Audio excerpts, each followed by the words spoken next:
waa APR ak ñoom muus nañ nag léegi am nañu conseil de xam nga bu njëkk dañ daan wax ci Sonko lu ñaaw lu bon loo xalaat rek dañ koy wax ci Sonko ñu dem ba xam ne seen wax ju bon jii day yëkkati Sonko waaye daaneelu ko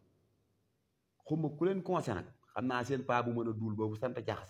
jaxasekat boobu yaakaar naa moo leen conseil nag gis naa mu lim defeyaa yi lim yëpp nag xam nga lu mu ci jubloo daa bëgg a xamal Sénégalais ñu bon ñii laa àndaloon ku may jàpp-jàppaale ma ak ñoom loolu la ci jublu de da leen a weer loolu la ci jublu da leen a bëgg a weer mais moom du sant kenn du gërëm kenn ndax xol bi daa ñuul waaye nag waa APR ñi 2016 ba léegi lu ñaaw luñ xam waxal nañ ko Sonko di gën a yëkkatiku rek lu bon luñ xam waxal nañ ko Sonko muy gën a yëkkatiku rek lu ñaaw luñ xam def nañ ko ku muy gën a yëkkatiku rek lu met luñ xam teg nañ ko ku muy gën a yëkkatiku rek dañoo woote réunion nag ñoom seen biir daan ne comme que kii lu bon da koy yokk nañ leen koy jéem a wax lu baax ndax ma wàcc waaye foofu fatt nañ ko ñi nga gis yëpp ñaan ñi ngi tuubal Sonko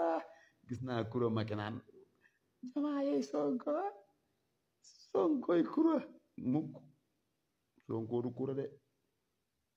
barke Seexul Xadim boo ko waxatee naa la wax lu bon Sonko lu ko def kuro waaye nag luñ ko jàngal la gis naa ki ci des moom Sonko li ma ci doon wax lépp ay fen la maa ngi jéggulu dama doon duul am nay doom am na lépp ci kanam doom yi la taxaw ne maa ngi duul yaa ngi jooy kenn dumawu la waaye lu leen jàngal la ba tey góor jigéen géet gis naa ko waaw lii laa leen bëggaloon yéen waa Pastef gis naa may mën a busa mu wax fii lii may mën a laaju ñu la sa xalaat da ngeen a woote réunion da ngeen a changé seen caaya yéen noonu démb yi da ngeen a ngemb woon waaye fi mu toll caaya ngeen sol dugg ci suñu biir xàmmee nañ leen koo ci gis muy wax lu baax dañ ne ko boo waxee lu baax Sonko mu wàcc comme que wax ngeen ko lu bon ay at muy gën a yëkkatiku ñam leen di wax ci moom lu baax ndax mu daanu waaye foofu fat nañ ko taraj Sonko mu jaddit la wax ju baax da koy yëkkati wax ju bon da koy yëkkati samp yàlla la waaye nag ku yàlla kastare sab xol ba dara lu baax du ci dugg mënoo bëgg Sonko waaye nag yéen ñi ko bëgg ñëpp yàlla dogal na ñëpp xam nañ leen ci réew mi kenn nawloo leen ay doomu xaraam ngeen waaw yéen ñëpp nag barke Seexul Xadim ay doomu xaraam ngeen waaye heureusement gis ngeen li yàlla dogal lu ne ji ngeen ko lu ne tey jii mi ngi dugg palee ka ñëw léegi lu leen dese na bàyyi jomaay yéen ba muy jàpp jomaay da yéen a tàggu suy bàyyi jomaay nu mu leen di tàggoo yow sa sëyum nday tasoo sab sëy nga bëgg a tës sëyub jàmbur waaye yéenay doomi takkoo na ngeen xam nag benn affaire seen reewa nag yi am leen fu ngeen ko yamale nag article 80 bi le 2 lay toxoo ci Macky Sall article 80 bi le 2 lay toxoo ci Macky Sall article 80 bi ni sey seen toppee Sonko président Bassirou Diomaye Diakhar Faye lii laa bëgg ngeen koy wax son excellence Bassirou Diomaye Diakhar Faye président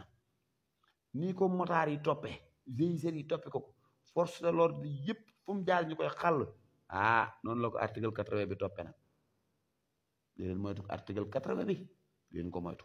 ak offense chef de l'état yéen waa APR yéen laay wax nag opposant yoo xam ne ñëpp sàcc nañ kooku nu muy opposé woo Macky Sall moo taxoon benn opposant la amoon muy Ousmane Sonko yeneen opposant yépp comme ci bëgg a jàppal ndax am na fu mu la jàpp yéen nag am leen fu ñu leen jàpp daa yomb seen militant yi xamul waaye yéen xam ngeen jur gee réeroo waaye saa muy réeroo wuñ Mame Mbaye Niang ñi mën naa taxaw ci télévision day mars ba keroog ngeen dee du ngeen ko gis barke Seexul Xadim du ngeen ko gis Mame Mbaye Niang taxaw ci télé bi mars mu Abdou Mbow du masa taxaw ci télé bi di mars billaahi du am maa leen ko wax Mamour Diallo du ko masa def Racine Talla mii ngi wax du masa wàcc télé bi di mars maa leen ko wax bu saako ceeb doon der 100 000 francs duñ ko kaas wax ko denc ci rondal da ngay bañ ko yër gars yi article 80 bi bàyyi leen ci xel ñëw na ci jomaay de le 2 lay ñëw ci jomaay dama leen a bëgg a dimbali nag gis naa fan yëpp ngeen takk rajo yi ñetti fan yi leen dese di ngal-ngal yi ba article 80 bi ñëw rek